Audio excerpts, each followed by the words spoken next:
A monarquia retratada nas escolas. Pela visão de uma estudante. Irson Caio. 2022, Olinda, PE. Introdução. Esse livro trata-se de um relato sobre o que foi ensinado na escola sobre a monarquia, como também de um manifesto exaltando esse momento histórico tão maltratado. No primeiro ano do ensino médio, em uma escola particular, tive aulas sobre a monarquia brasileira.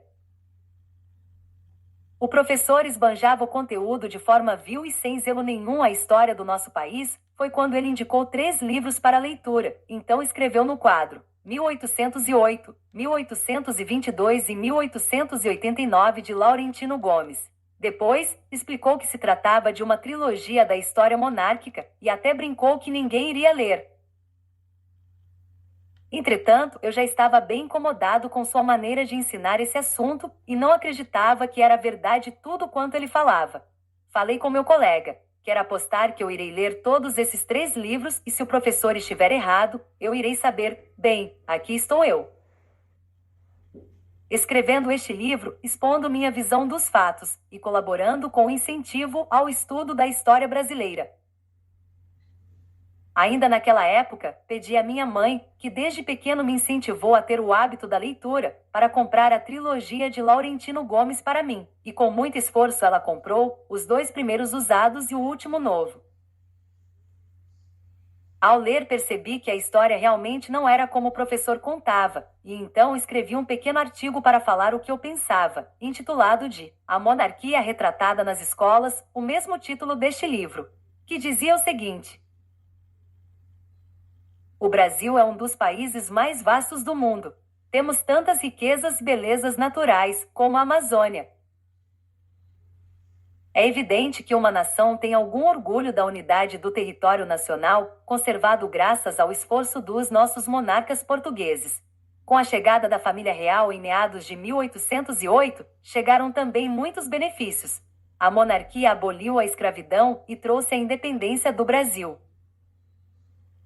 Devemos agradecer à monarquia por esses e outros grandes feitos. Na escola foi ensinado coisas do tipo: o conde João era covarde, por fugir de Portugal que Carlota Joaquina era feia e que no Brasil havia muita dificuldade. Os historiadores, ou apenas professores de história, falam muitos problemas, para degradar a família real, e não falam os grandes feitos. Se falam, é com desdém, fazendo com que o brasileiro não tenha orgulho de sua própria história. Presenciei um professor de história dizer que no dia da independência Dom Pedro estava todo C asterisco gado. Já começamos na mera asterisco e estamos nela até hoje. É muito vergonhoso escutar isso. Quando penso que não foi só eu que tive uma aula assim, mas que em todo o Brasil há lecionadores denegrindo a nossa tão bela história monárquica. Logo após escrevê-lo, imprimi e mostrei ao mesmo professor para ler, e ele me disse que achou muito bom o meu ponto de vista, e se retratou ao falar que o modo que ele dava a aula era por pura didática, pois desse modo ele atraía a atenção de todos, até dos bagunceiros.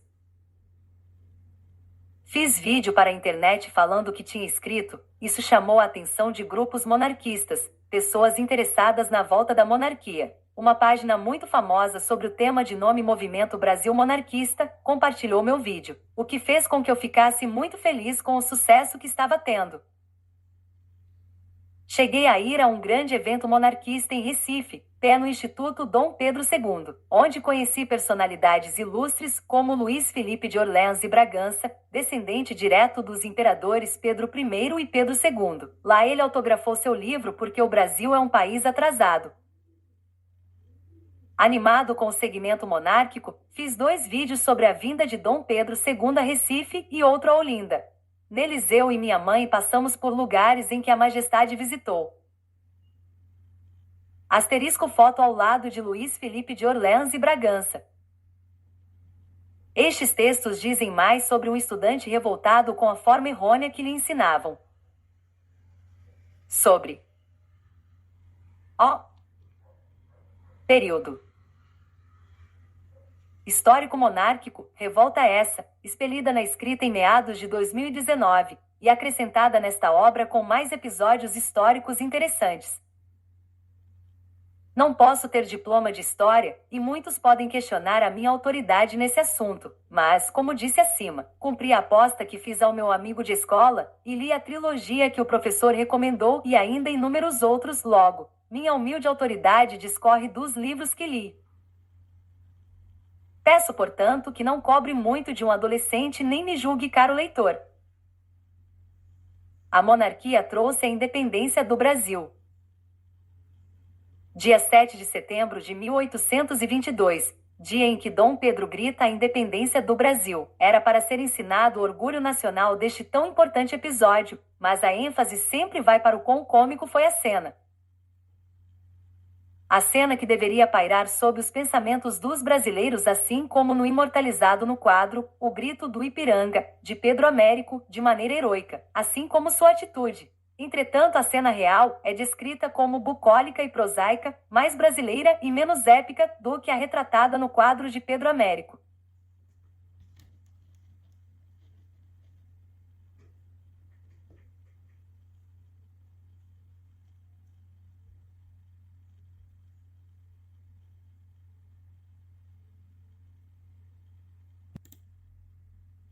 O Brasil, a partir dessa data, passou a ser independente de Portugal, em um ato de bravura de Dom Pedro, que tinha apenas 23 anos de idade.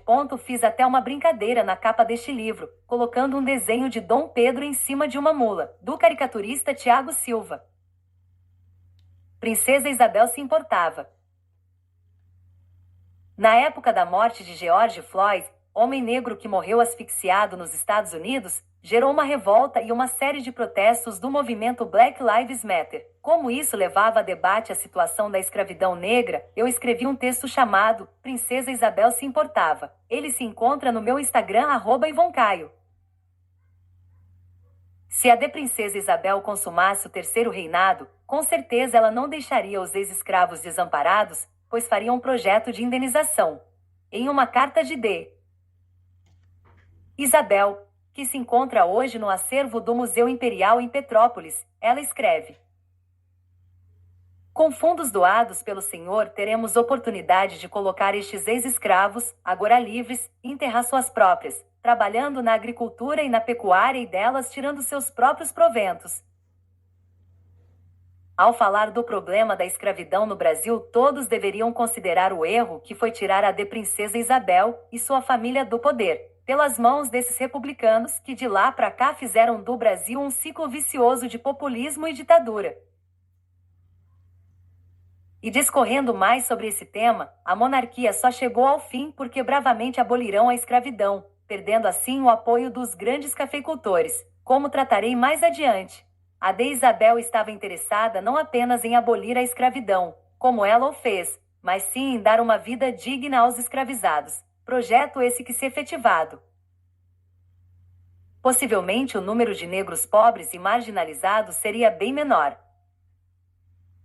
Acusação frequente que se faz à monarquia é ter demorado tanto para dar um fim à escravidão. O fato não é mesmo motivo de orgulho. O Brasil, pouco depois de Cuba, foi o último país da América a libertar os escravos. É injusto, no entanto, responsabilizar somente os líderes do país por essa lentidão.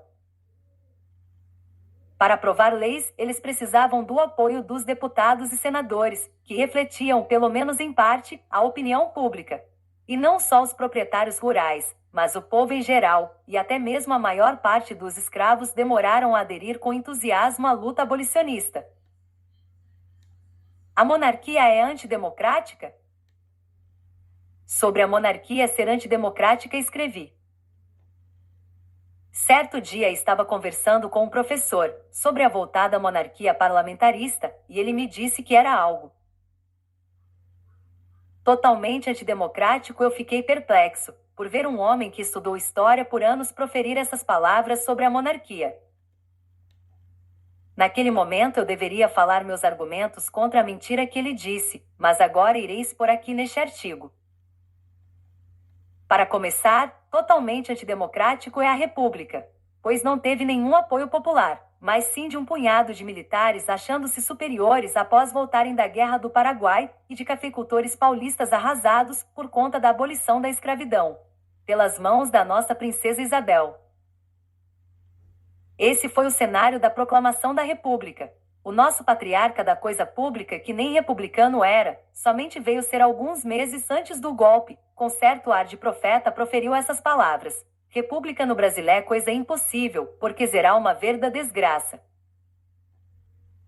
Por ironia do destino, o nosso primeiro presidente, o Marechal Deodoro da Fonseca, foi deposto pelas mesmas armas que depusera Dom Pedro II, quase 2 anos antes. O começo da República fora marcado pela monocultura do café, a política do café com leite, o coronelismo, as fraudes eleitorais, ou seja, tudo menos uma democracia.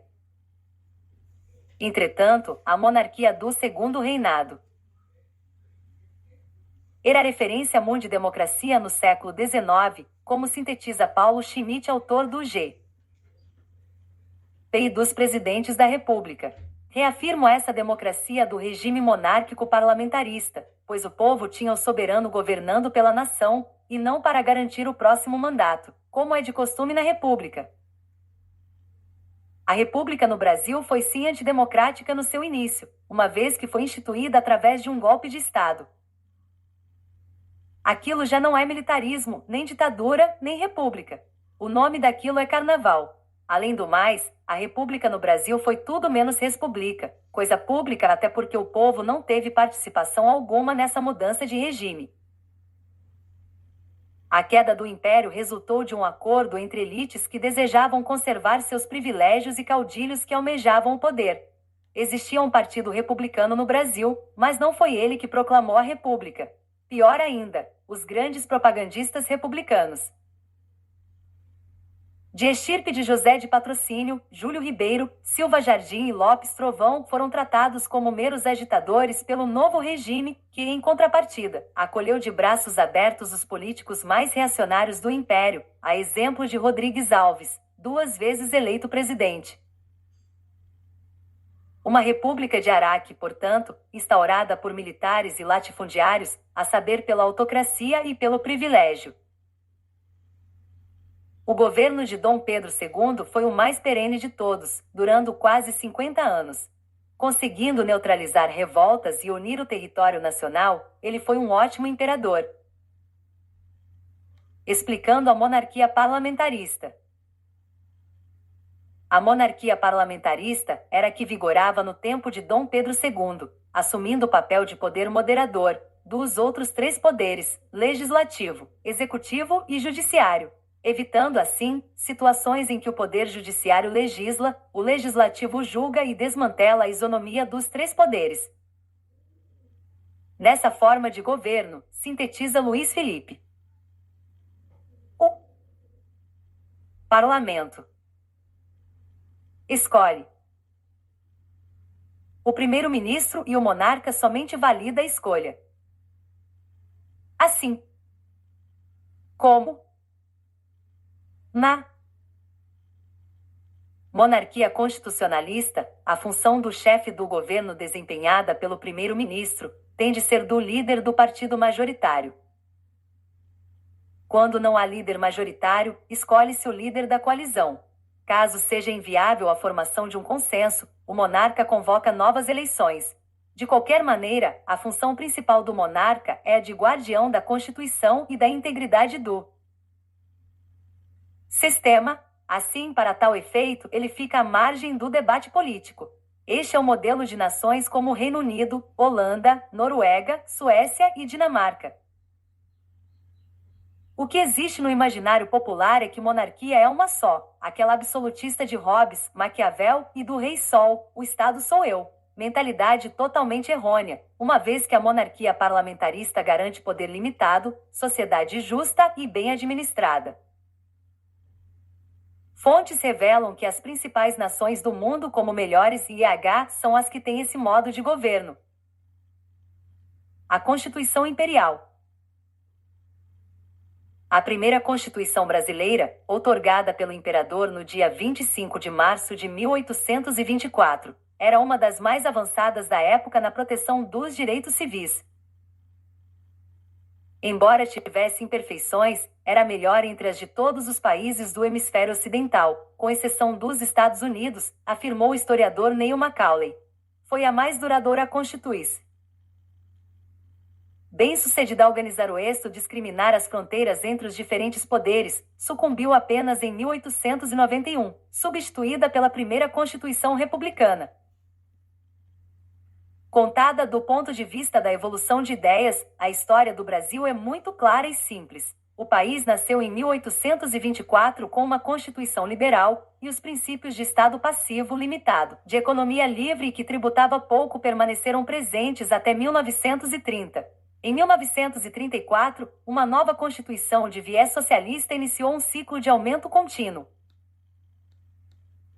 do poder do Estado, que criou para si deveres intervencionistas na sociedade e na economia.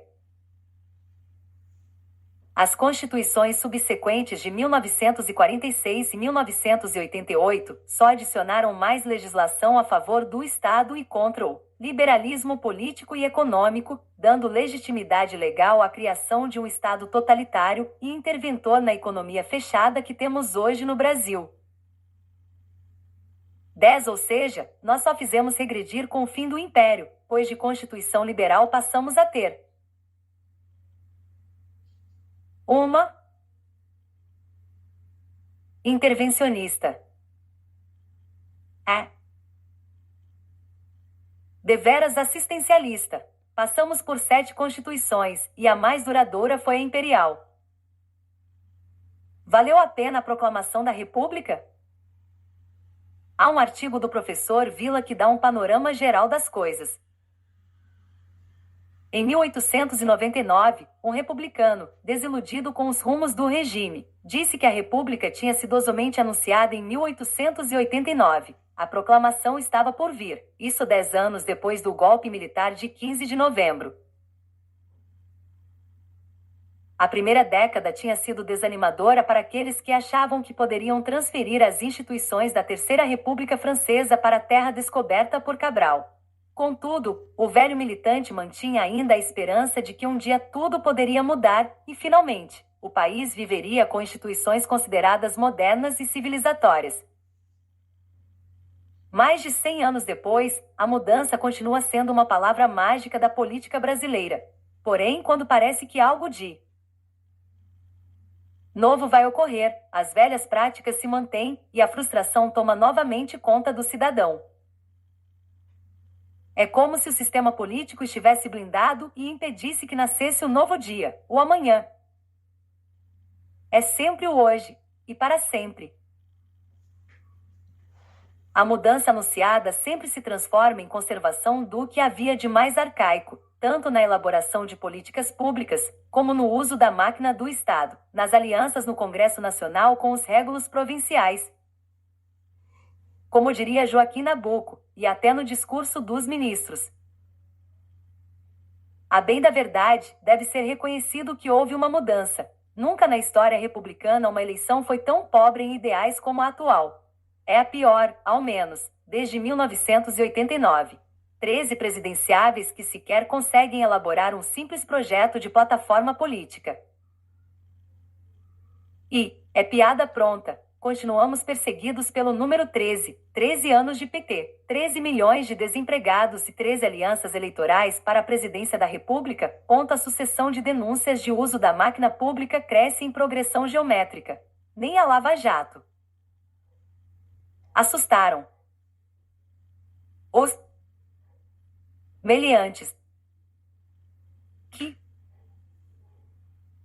se autoproclamam representantes do povo brasileiro. Eles não se constrangem, são insaciáveis. Chegamos ao cúmulo de um presidiário se lançar candidato à presidência da República.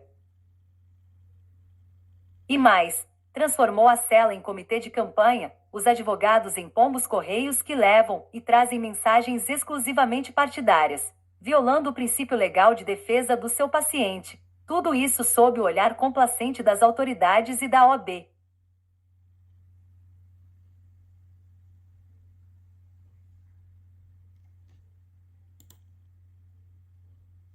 Parece que foi abandonado o princípio republicano de gerir os recursos públicos com isenção, apartidarismo e probidade. O sonho de Saldanha Marinho, Silva Jardim, Lopes Trovão, Quintino Bocaiúva, entre outros republicanos históricos, acabou se transformando em um pesadelo permanente. A governabilidade se transformou em justificativa para o saque organizado da coisa pública. É condição indispensável para governar. É a falácia mais repetida nas últimas décadas. Analistas de botequim insistem que sem apoio do que chamam de centrão, não é possível exercer plenamente o poder executivo. Ganham a concordância entusiasmada dos líderes deste ajuntamento de assaltantes que se utilizam de relações incestuosas com a coisa pública para se enriquecer sem o menor pudor. Pior ainda, contam com a anuência silenciosa das togas, daqueles que deveriam exercer a justiça. Nada indica que este triste quadro deva mudar em outubro. O gatopardismo vai continuar a dominar a cena política. A questão central é que a crise mais grave da história republicana não vai ser solucionada dentro do próprio quadro que foi gerada. Isso parece óbvio, mas não é. Ingênuos imaginam que é possível reformar o que está aí com os próprios mecanismos existentes, ou seja, com esta estrutura institucional. Até Giordano Bruno, no século XVI, já tratou desta questão. Basta citar alguns dos senadores que devem ser eleitos ou reeleitos: Roberto Requião, Dilma Rousseff, Beto Richa, Eduardo Suplicy, Renan Calheiros. Não citarei outros em respeito aos nossos leitores. Não custa recordar que passamos por momentos difíceis ao longo das republicana. 1930 foi um deles. Mas diversos projetos para solucionar aquela crise foram apresentados. Um acabou vencedor, o da Aliança Liberal, com, importante ressaltar, diversas modificações entre o processo eleitoral. Quando foram derrotados, e a vitória da Revolução em novembro.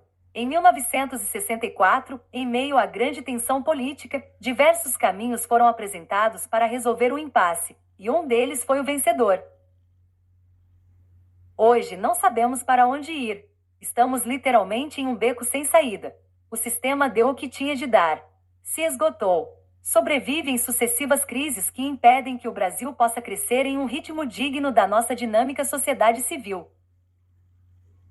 Se os velhos republicanos estavam desiludidos com o novo regime, certamente milhões de brasileiros estão decepcionados com os rumos do país. Estão cansados de a todo dia tomar conhecimento de um novo caso de corrupção. De assistir políticos se locupletando com o dinheiro público sem que a justiça haja como deveria agir. Querem ter orgulho de viver no Brasil. Mas como? O que fazer? Como? 11 Se houve um crime que foi mais cometido pelos republicanos, foi ele a corrupção. A coisa é tão feia que o povo chega a cogitar a possibilidade de eleger Lula como presidente novamente. Ainda Rui Barbosa. Republicano arrependido definiu: o presidencialismo brasileiro não é senão a ditadura em estado crônico, a irresponsabilidade consolidada, a irresponsabilidade sistemática do Poder Executivo. 12. O homem que enganou Napoleão. Napoleão havia feito uma intimação a D. João muito difícil de ser cumprida. Logo, a melhor opção, tomada em novembro de 1807, seria fugir e enganar Napoleão. Nos seus últimos anos de vida, passados em exílio na ilha de Santa Helena, Napoleão escreveu as suas memórias. Nunca esqueceu de João VI, foi o único que me enganou. 13. A Guerra do Paraguai. O jornalista Leandro Narloz, em seu livro Guia Politicamente Incorreto da História do Brasil, conta sua experiência na escola com esse assunto. Vale a pena seu relato aqui, numa espécie de questionário escolar com o que ele deve ter respondido na época e o que ele devia ter respondido. É basicamente como a proposta deste livro. O retrato que ele teve da monarquia, por isso é tão importante. Questionário. Responda conforme o que foi estudado em sala. As perguntas de 1 a 5. 1.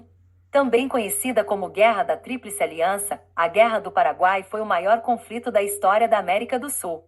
Que fatores criaram esse conflito? Como eu devo ter respondido? A Guerra do Paraguai teve início devido ao imperialismo brasileiro e à sua ânsia em dominar a América do Sul nos aspectos políticos e econômicos. Em 1863, as Forças Armadas Brasileiras, fortemente influenciadas pela poderosa elite agrária e pecuarista, invadiram o Uruguai. Independente havia poucas décadas, o Uruguai vivia uma peleja entre duas correntes políticas opostas, os brancos e os colorados. O Brasil possuía fortíssimos interesses econômicos na região, por isso apoiou o golpe de Estado dos colorados. Esse apoio desequilibrou o quadro de forças, provocando a ira da nação paraguaia, que insistia para que o Brasil permanecesse fora do conflito uruguaio. No Natal de 1864, o Paraguai não teve alternativa senão invadir o território brasileiro pelo atual Mato Grosso do Sul. Como eu deveria ter respondido? Nada disso, professor.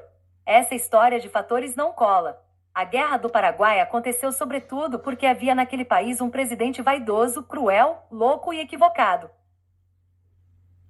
No conflito entre brancos e colorados no Uruguai, o Paraguai era o menos envolvido. Poderia ter ficado em paz quando os brasileiros invadiram o Uruguai.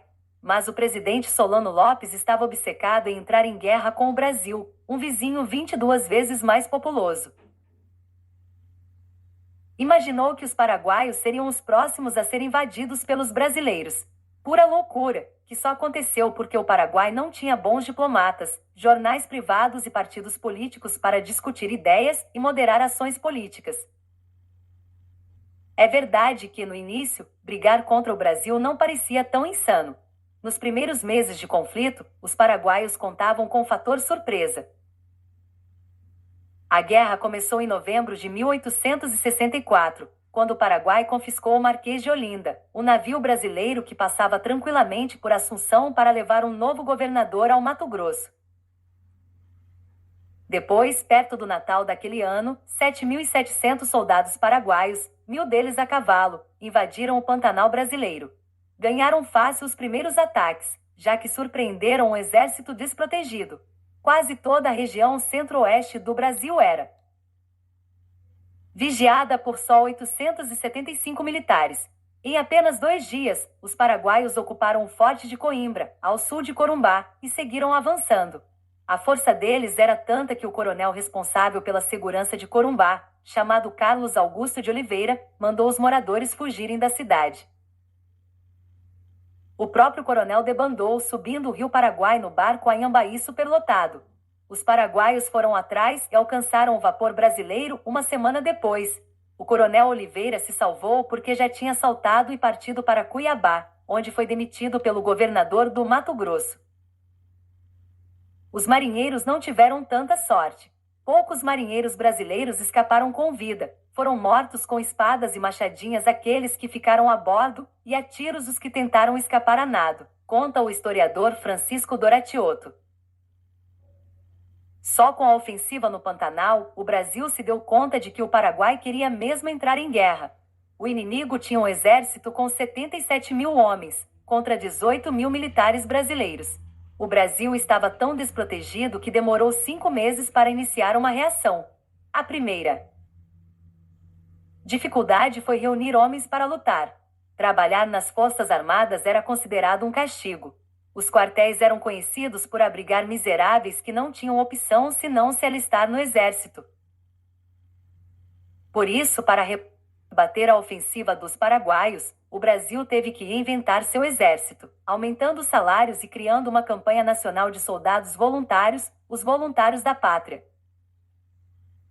Os primeiros soldados, vindos de São Paulo, Paraná, Goiás e Minas Gerais, reuniram-se em Uberaba em julho de 1865, 8 meses depois de o Paraguai declarar guerra. Essa marcha, retratada no livro A Retirada de Laguna, do Visconde de Taunay, contou com menos de 2.000 homens. Eles viajaram até o Pantanal a pé, com pouquíssima comida. Marchando sob tempestades e enfrentando epidemias de cólera e varíola. Um terço dos soldados morreu no caminho, antes de chegar à guerra. A situação brasileira melhorou por causa das trapalhadas e do complexo de superioridade do presidente Solano Lopes. O paraguaio achou que poderia derrotar o Brasil sem antes fechar um acordo com a Argentina, para empreender outra invasão, desta vez ao Rio Grande do Sul. As tropas paraguaias tiveram que cruzar províncias do norte argentino. Entre o Paraguai e o Rio Grande do Sul, havia as províncias de Misiones e Corrientes. Pouco antes de invadir a Argentina, Solano Lopes pediu autorização para que suas tropas cortassem o território de Corrientes, apenas para chegar ao Rio Grande do Sul. Recebeu um não. Os argentinos, um pouco mais sensatos, tinham medo de que o Brasil os enxergasse como inimigos. Solano Lopes decidiu, então, declarar guerra ao segundo maior país da América do Sul. Talvez ele pensasse em brigar com a Argentina desde antes de começar a guerra. Um dos sonhos de Solano Lopes era criar o Grande Paraguai, cujo território agregaria, ao norte, o Mato Grosso, ao sul, o extremo norte argentino, o Rio Grande do Sul e o Uruguai.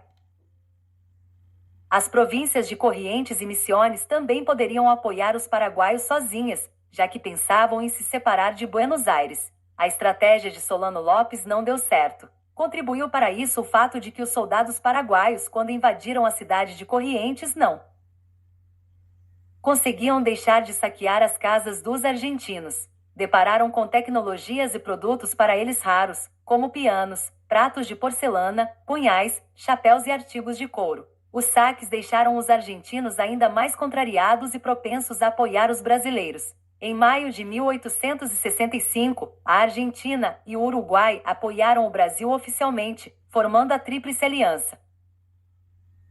Foi um apoio e tanto. Os argentinos controlavam a navegação na Bacia do Prata, por onde armas, ferramentas e até comida importada chegavam ao Paraguai. Com permissão para passar por ali com navios de guerra, os brasileiros puderam avançar até o Paraguai por via fluvial.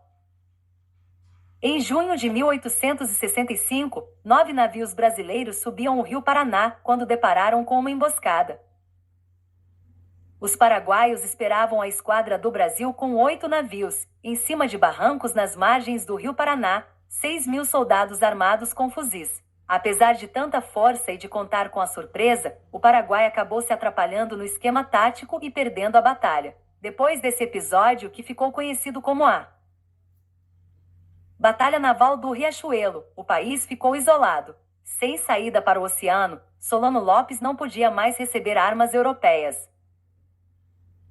Meses antes, quando decidiu começar a guerra, aguardava uma encomenda canhões de 4 encouraçados. Como o conflito interrompeu a navegação pelo mar, a compra não pôde ser entregue. Os barcos acabaram sendo usados pelo Brasil. 3 meses depois da Batalha do Riachuelo, houve mais uma grande derrota paraguaia, com a presença do presidente argentino, Bartolomé Mitre, e do imperador Dom Pedro II, 17.000 soldados brasileiros, uruguaios e argentinos libertaram a cidade gaúcha de Uruguaiana. Menos de um ano depois do começo da guerra, o Paraguai mal tinha sido atacado em seu território, mas era difícil pensar que poderia vencer. No fim de 1865, mais de 50.000 paraguaios estavam mortos, contra 20.000 vítimas do lado dos aliados. Em vez de se render e preservar a população, o presidente Solano Lopes passou 5 anos teimando que venceria. Os 3 países que o cercavam. Começar uma guerra dessas e continuar nela não foi resultado de fatores, foi autossabotagem de um presidente louco. 2. Fale sobre a revolução que acontecia no Paraguai antes de ele entrar em guerra. Como eu devo ter respondido? O Paraguai passava por uma fase de forte desenvolvimento social e econômico. Liderado por Solano Lopes, o país nacionalizou terras de latifundiários poderosos, que exploravam os menos favorecidos, e impulsionou a indústria manufatureira. O país também enviava jovens para estudar no exterior, o que era fundamental para se desenvolver sem precisar da ajuda das grandes potências econômicas. O sentimento de união e o visível progresso assustaram os vizinhos Brasil e Argentina, assim como a Grã-Bretanha, maior potência econômica da época, empenhada em estender seu domínio de âmbito capitalista. Como eu deveria ter respondido? Não é bem assim, professor. Antes de o Paraguai entrar em guerra, havia pouca coisa acontecendo por lá. O país era rural, atrasado, opressor e burocrático. Todo o dinheiro vinha da exportação de erva mate, tabaco e madeira. Quase todas as terras, cerca de 90%, pertenciam à família de Solano Lopes.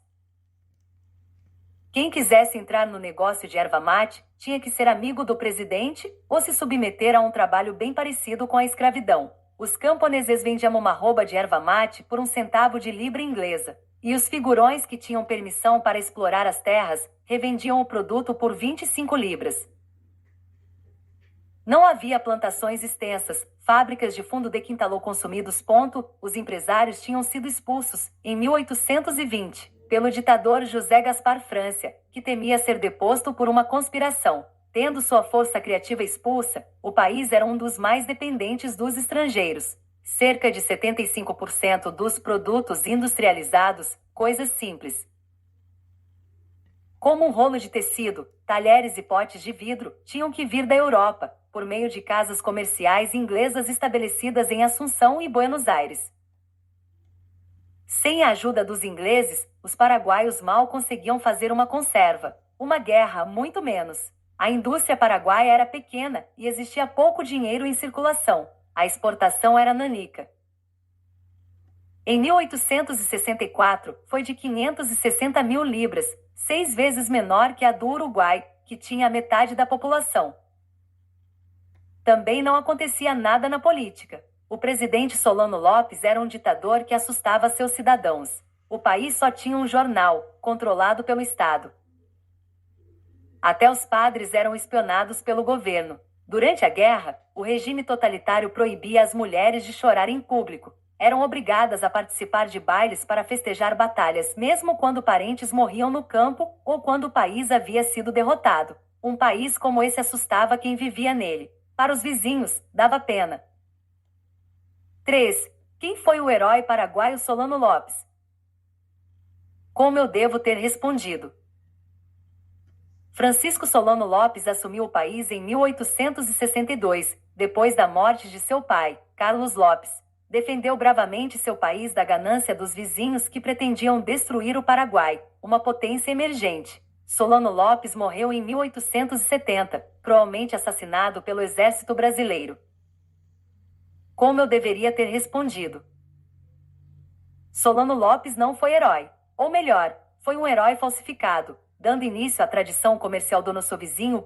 Para virar presidente, tomou o cargo do irmão, Índio Benigno Lopes. Apesar de se tratar de uma república, o presidente do Paraguai tinha um cargo vitalício e hereditário. Carlos Lopes, presidente até 1862, tinha o direito de indicar o próximo presidente. Pouco antes de morrer, ele escreveu um testamento indicando o sucessor. Escolheu entre os 5 filhos, aquele que considerava mais preparado para o cargo, Índio Benigno, que tinha estudado na Escola da Marinha do Rio de Janeiro. Solano, quando soube da escolha, ficou doido de raiva. Correu para o leito de morte do pai e fez o velhinho mudar de ideia. Carlos Lopes acabou alterando o testamento na última hora. 6 anos depois, com a guerra perdida e obcecado por supostas conspirações contra seu governo, Solano mandou matar o próprio irmão.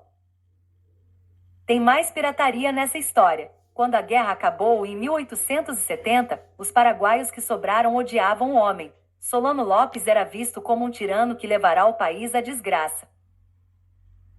Foi declarado traidor da pátria, suas terras foram confiscadas, e sua mulher, a prostituta irlandesa Elisa Lynch, mandada de volta para a Europa, diz o escritor Guido Alcalá. Os testemunhos da época, escritos por paraguaios que tinham pertencido aos círculos do governo, incriminam Lopes.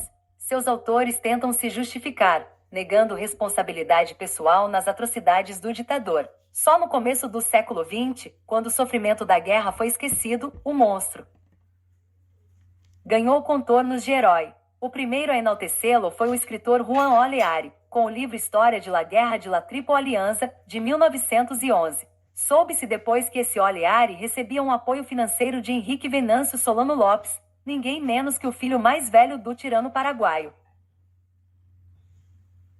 O descendente dos Lopes queria melhorar a imagem do avô para reaver as terras que tinham sido confiscadas logo após o fim de guerra. Apesar da descoberta dessa provável fraude, a metamorfose de Solano Lopes se completou nas décadas seguintes. Sua nova imagem foi oficializada em 1936, com a presidência do coronel Rafael Franco, uma espécie de ditador fascista. Uma de suas primeiras medidas foi ditar um decreto para absolver retroativamente o Marechal Lopes das acusações que lhe tinham sido feitas por seus contemporâneos no século passado, escreveu Guido Alcalá. Também terminou a construção do Panteão Nacional dos Heróis, para trasladar ao Monumento às Cinzas do Mareu, milagrosamente resgatadas de um túmulo anônimo 66 anos depois. A reverência ao desastrado presidente continuou nas ditaduras seguintes. O general Alfredo Stroessner, líder do país entre 1954 e 1989, gostava que o comparassem a Solano Lopes e prendeu os estudiosos que criticavam o antigo presidente. Stroessner chegou a exumar o corpo de Elisa Lynch, a mulher de Solano Lopes, em Paris, para enterrá-la com honras em solo paraguaio. A partir dos anos 1960, o exemplo feudal e isolado do Paraguai foi considerado anticapitalista e caiu no gosto dos intelectuais. Influenciados pelo marxismo. Aconteceu assim uma bizarra união ideológica. Dentro do país, Solano Lopes passou a ser cultuado por típicos militares sul-americanos, fora das fronteiras paraguaias. Era louvado por historiadores de esquerda argentinos, brasileiros e até britânicos. Em 1975, no livro A Era do Capital, Eric Hobsbawm espalhou a ideia de que Argentina, Uruguai e Brasil, com seus rostos e suas economias voltados para o Atlântico, forçaram o Paraguai a sair do estado de autossuficiência. Apesar de esses ditadores e acadêmicos considerarem Solano Lopes um herói, ele agia como um general despreparado. Como era comum no século XIX, pensava mais no heroísmo e na honra do combate que na eficiência dos ataques. Os generais tinham medo de contrariar suas decisões, mesmo quando não havia coerência estratégica, e também suavizam a notícia de derrotas que haviam sofrido. O ditador sacrificou assim tropas inteiras, jogando soldados indefesos contra os brasileiros e argentinos. São vários os relatos de combatentes aliados quanto à magreza e quase nudez dos soldados guaranis, escreveu Doratioto. O pior traço do presidente paraguaio foi a vaidade. Dono de uma espada incrustada de diamantes, que mandou comprar na mesma empresa que fornecia joias aos reis da França, Solano recusava a rendição mesmo diante de milhares de paraguaios esfomeados. Depois de 5 anos fugindo das tropas aliadas, ele foi capturado na Batalha de Cerro Corá, em 1870. Foi fácil para as tropas brasileiras reconhecê-lo. Solano Lopes era o único gordo que havia no país. 4. Fale sobre o papel da Inglaterra na articulação da Guerra do Paraguai. Como eu devo ter respondido? A Inglaterra, maior potência imperialista do século XIX, jogou o Brasil e a Argentina contra o Paraguai, uma potência emergente que poderia abalar o poderio inglês na região. A guerra deixou a Inglaterra livre do inimigo em potencial e fez o Brasil se endividar, tendo em vista que o país emprestou largas somas dos ingleses. Como eu deveria ter respondido? Aconteceu o contrário, professor. Se houve alguém que tentou pacificar os paraguaios logo antes do conflito, foi o Império Britânico. A tese de que os ingleses eram vilões obcecados em fazer os sul-americanos se destruírem não tem provas nem coerência. Já a versão de que a Inglaterra tentou evitar a Guerra Arara documentada e faz sentido. Em 7 de dezembro de 1864, logo depois de o Paraguai apreender o vapor Marquês de Olinda e antes de invadi-lo, Mato Grosso, o representante britânico na Argentina, Edward Thornton, escreveu ao governo paraguaio. Em tom de súplica, insistiu para que ele não começasse uma guerra. Vossa Excelência sabe que a Inglaterra também está em atritos com o Brasil, de modo que tanto por esse motivo, como pela falta de instruções de meu governo, não poderia fazer nada de oficial com seu governo, mas particularmente sim, se puder servir no mínimo que seja, para contribuir para a reconciliação dos dois países. Espero que Vossa Excelência não hesite em me utilizar. É possível explicar a preocupação inglesa em evitar a guerra, até mesmo pelos interesses econômicos.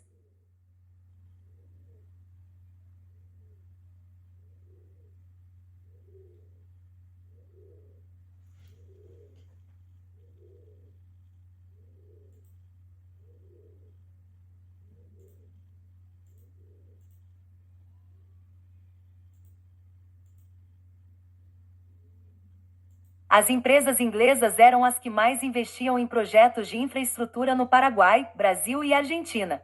Engenheiros e operários ingleses vieram para a América do Sul trabalhar em companhias de gás e principalmente em estradas de ferro. Em 1870, 72% de todas as ferrovias brasileiras pertenciam a 4 empresas inglesas. No Paraguai, cerca de 200 ingleses, além de suas famílias, trabalhavam em projetos de instalação de telégrafo, casas de fundição e ferrovias. Em caso de guerra, o risco de perder o dinheiro investido nessas obras ia às alturas.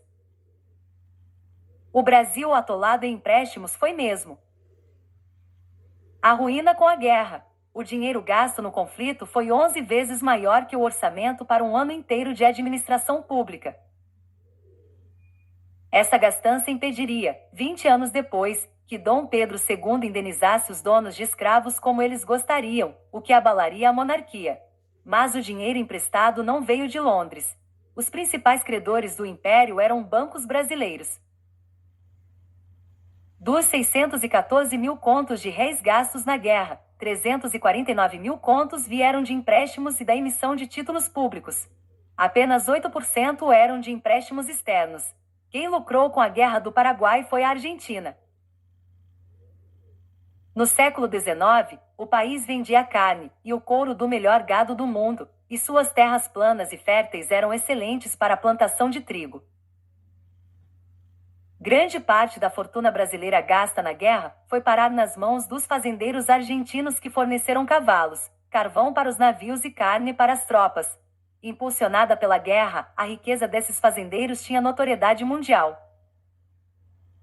Já os ingleses, se tinham algum interesse na América do Sul, era em relação a Buenos Aires. Naquela época, o domínio inglês se estendia pelo mundo. Em 1805, na Batalha de Trafalgar, a armada do comandante Nelson derrotou os navios de Napoleão, abrindo o século em que os oceanos seriam ingleses. Com a melhor frota de navios de guerra e mais da metade das embarcações comerciais do planeta, a Inglaterra dominaria terras de todos os extremos da Terra: Canadá, Índia, Irã, Austrália, além de um corredor africano que ligava o Egito à África do Sul, por meio do Sudão e do Quênia. Em junho de 1806 e fevereiro de 1807, navios bombardearam Buenos Aires, na tentativa de tornar a região parte do Império Britânico. No entanto, o domínio dos ingleses durou apenas 7 semanas. Em agosto daquele ano, os argentinos conseguiram expulsá-los e fizeram o mesmo no ano seguinte, quando houve uma nova invasão. Depois dessas derrotas, os ingleses tomaram consciência de que as relações com os países sul-americanos seriam baseadas no comércio, e não no domínio político. Talvez como resultado disso, a América do Sul foi a única região do planeta onde não havia territórios britânicos consideráveis. Poucos anos antes da Guerra do Paraguai, os representantes ingleses por aqui eram instruídos a não se meterem em assuntos internos.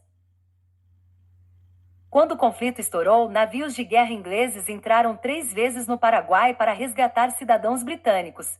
Fizeram isso sem disparar nenhum tiro de canhão. Diz o historiador Leslie Bethel: se de fato a Grã-Bretanha tivesse sido a maior força por detrás da guerra da Tríplice Aliança contra o Paraguai, ela estaria adotando política e comportamento totalmente incompatíveis com as políticas e os comportamentos que regiam as suas relações com a América Latina como um todo naquela época. No caso do Paraguai, os objetivos ingleses eram muito menores. Quem conhecia o país o considerava um lugar pobre, distante e isolado. O maior desenvolvimento das relações econômicas com o Paraguai simplesmente não constituía prioridade para o governo britânico ou para os industriais, comerciantes ingleses, escreveu Bethel.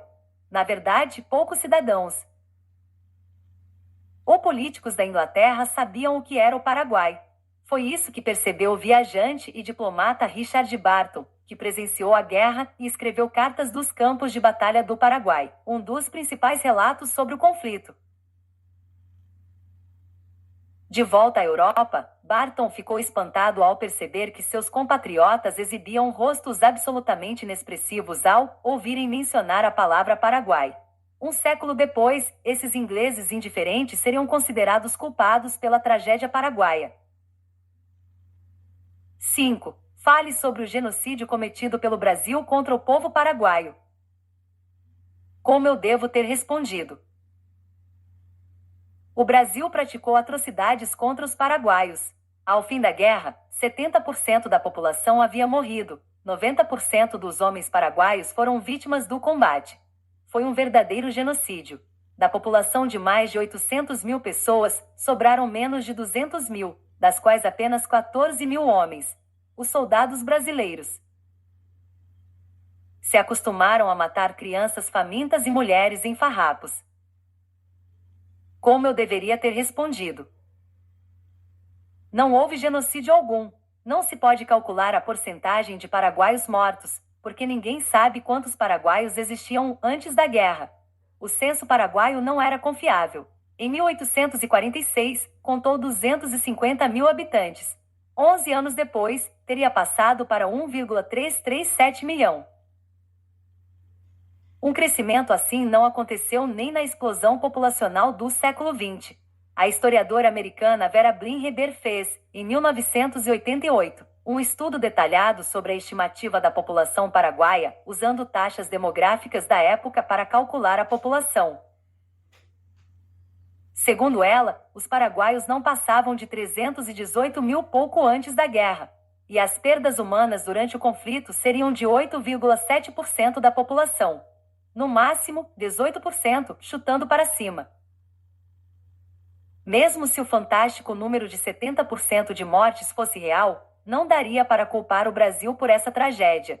Calcula-se que de 1/3 a 2/3 das mortes, entre aliados e paraguaios, se deu por doenças como cólera, varíola e diarreia, ou simplesmente por fome e frio.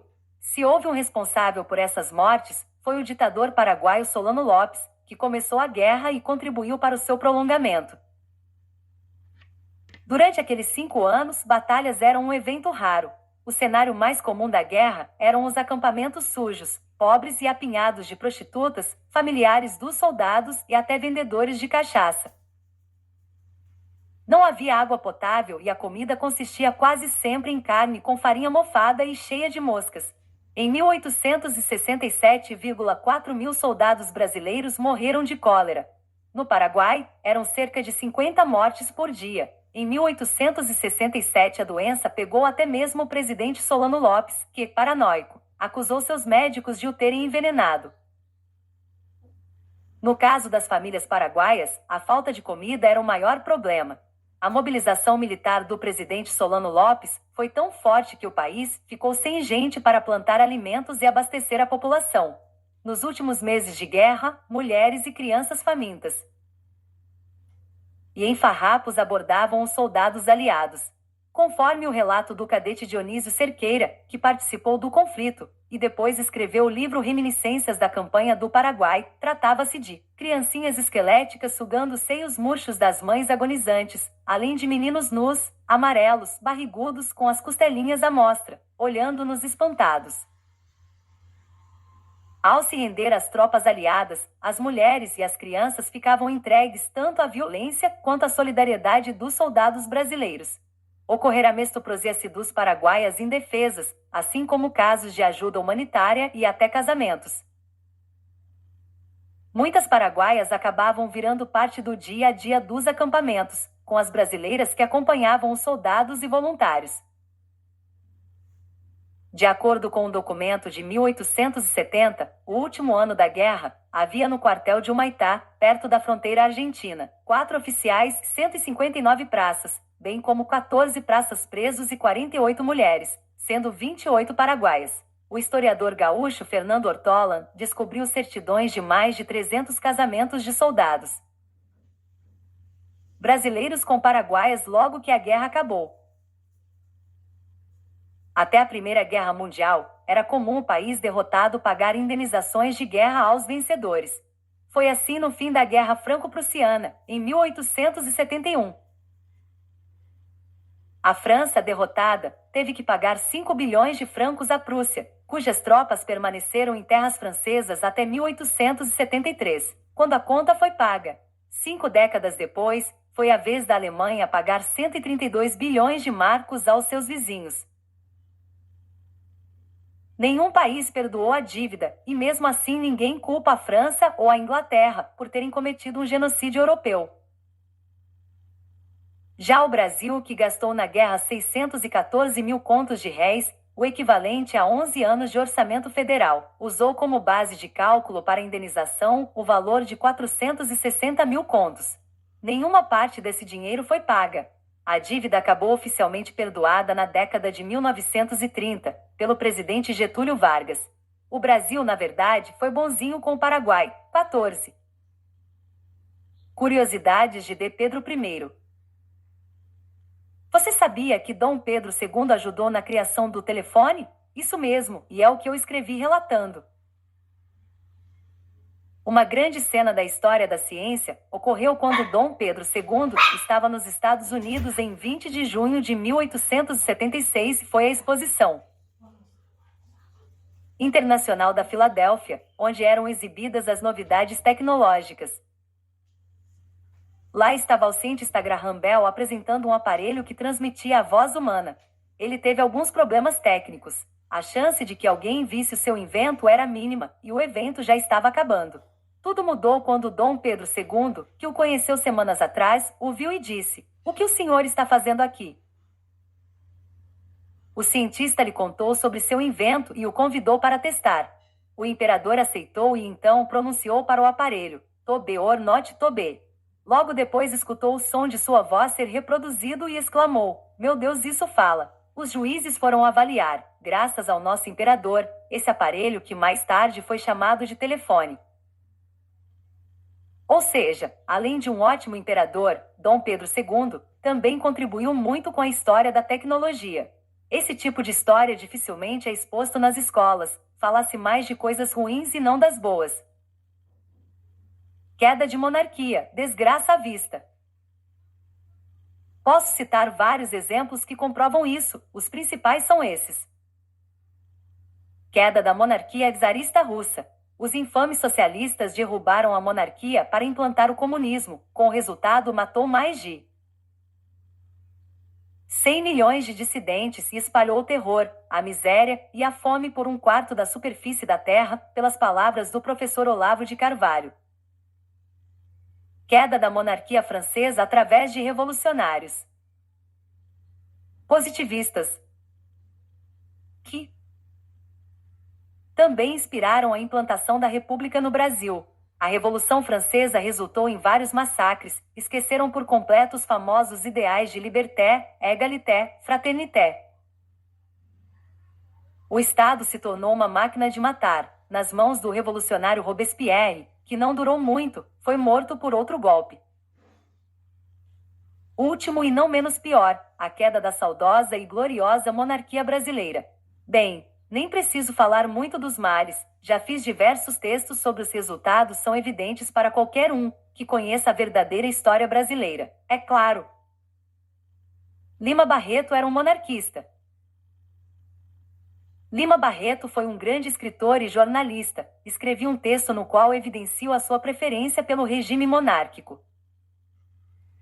O grande mestre da literatura nacional Lima Barreto era um monarquista. Ele deixa claro sua posição pró-monarquia na obra, conhecida por ser patriótica, Triste Fim de Policarpo Quaresma.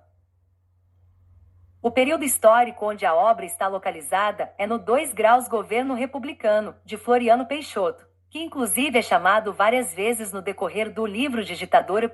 No livro, há um belo diálogo entre dois personagens, assim está escrito. Um país como este, tão rico, talvez o mais rico do mundo, é, no entanto, pobre, deve a todo mundo. Por quê? Por causa dos governos que temos tido que não têm prestígio, força. É por isso. Você viu o imperador Dom Pedro II? Foi-se como um intruso. Era um bom homem, amava seu país. Deodoro nunca soube o que fez. Morreu arrependido, nem com a fada quis ir à cova. Aqui para nós que ninguém nos ouve, foi um ingrato, já o imperador tinha feito tanto. Não há dúvida nenhuma. Você quer saber? Estávamos melhor naquele tempo, digam lá o que disseram. Quem diz ao contrário, havia mais moralidade. Onde está um Caxias? Um Rio Branco? Grandiosos militares brasileiros da época do Império, ponto. Aí está, para você, monarquista, observar que nós sempre estivemos em todos os lugares, até mesmo na alta literatura brasileira, como no caso dessa obra publicada em 1911. O intelectual por trás da República. Boa parte da conspiração do republicano se deu na Escola Militar da Praia Vermelha, no Rio de Janeiro, encabeçada por Benjamin Constant, que liderava um grupo de jovens revolucionários inspirados pelo pensador francês Auguste Comte. O chamado de pai do positivismo, Comte idealizou um sistema político pautado no cientificismo, onde a ciência rege tudo. Do ponto de vista utópico de Comte, o governo teria que ser baseado na soberania das massas. Auguste Comte chegou ao ponto de criar a religião da humanidade, onde o culto a Deus era substituído pelo culto aos grandes nomes das ciências e da filosofia, cujo lema dessa seita era o amor por princípio, a ordem por base e o progresso por fim. Daí que os republicanos tiveram a ideia de estampar na bandeira ordem e progresso. Como conta Laurentino Gomes no livro 1889, o ideal positivista entrou logo no esquecimento na Europa na segunda metade do século XIX. Entretanto, no Brasil chegou ao apogeu resultando no golpe republicano. Essa foi a herança do ateu Auguste Comte à nossa história. Com 1,59 metros de altura, rosto marcado pela varíola e uma cicatriz na orelha direita, resultado de um golpe. Auguste-Marie François Xavier Comte foi o pai do positivismo, conjunto de ideias filosóficas e políticas que seduziu profundamente toda uma geração de intelectuais brasileiros na segunda metade do século XIX, em especial no meio militar. Nascido em janeiro de 1798, Comte apoiava os ideais da Revolução Francesa, que incluíam o fim da monarquia, a ampliação dos direitos individuais, a separação entre Estado e religião, mas assustava-se com o caráter sanguinário que a Revolução tinha adquirido, especialmente durante o chamado Regime do Terror, em que milhares de pessoas foram decapitadas na guilhotina por divergências políticas. 15. Joaquim Nabuco, um monarquista. No dia 8 de outubro comemorasse o Dia do Nordestino, e falando sobre o Nordeste temos um abolicionista irreverente, Joaquim Nabuco. Nesta data, em 2020, escrevi: hoje, dia do nordestino 8 de outubro, nada melhor do que escrever um pouco sobre meu conterrâneo Joaquim Nabuco. Joaquim Aurélio Barreto Nabuco de Araújo nasceu em 19 de agosto de 1849 em Recife, PE. Passou a infância na sua terra natal e depois viajou ao Rio de Janeiro, onde estudou no Colégio Dom Pedro II, mais tarde na Faculdade de Direito de São Paulo. Era filho de um dos políticos mais importantes do Império, o senador Nabuco de Araújo. Ainda como acadêmico de direito, já sendo um abolicionista, defendeu uma causa que se tornou muito famosa em 1870, a de um escravo que matou seu senhor. O argumento que usou foi que todo cativo que mata o seu dono age em legítima defesa. Joaquim Nabuco era um abolicionista sim, e também era um grande monarquista. Não compactuou com a queda de Dom Pedro II em nenhum momento. Nabuco foi chefe de redação do Jornal do Brasil em 1891, onde defendia a restauração da monarquia. Com a morte do imperador, passou a se posicionar cada vez mais a favor da monarquia, o que o levou a sofrer uma grande censura dos republicanos e ameaças de morte. Na época de Floriano Peixoto, teve que vender o jornal e se mudar para Londres, não parando de defender nossa causa. Não faltam elogios a esse grande nordestino. Ele era um cosmopolita, grande orador, escritor, historiador e jornalista. Viajou muito pela Europa e pelos Estados Unidos e era amigo de Theodore Roosevelt, presidente americano. Foi ao lado de Machado de Assis um dos fundadores da Academia Brasileira de Letras. Seu legado permanece até hoje, famoso por ser a voz da abolição para muitos e para nós monarquistas. Um exemplo a ser seguido de um homem íntegro que enfrentou a República defendendo ferrenhamente a restauração da monarquia, como atualmente fazemos. Minha visão sobre o ensino da monarquia. Ensino. Encontra-se defasado, principalmente em disciplinas de humanas, como no caso da história da monarquia. Tive, como já expressei, diversas experiências. O problema não é simplesmente a má qualidade em que se passa o conteúdo, e sim a limitação da fala e opinião do aluno. Sempre as expressei livremente, e poucos foram os episódios de censura e recriminação, mas sei que ocorrem com frequência no meio acadêmico, com toda essa polarização política. Minha vontade é que os alunos sempre tenham o desejo e a oportunidade de aprenderem por si próprios, buscarem se informar, ler livros e estudar de forma ativa. Não de forma passiva, absorvendo o conteúdo sem ao menos se questionar. Sobre o autor. Irson Caio é estudante de Direito do terceiro período, tem 18 anos de idade. É apaixonado por livros. E essa é sua primeira obra, de muitas se Deus quiser e assim permitir. Redes sociais. Instagram, @Ivon Caio YouTube, Irson Caio Facebook, Irson Caio. Este livro foi editado, revisado e personalizado pelo próprio autor, Irson Caio, de maneira autônoma.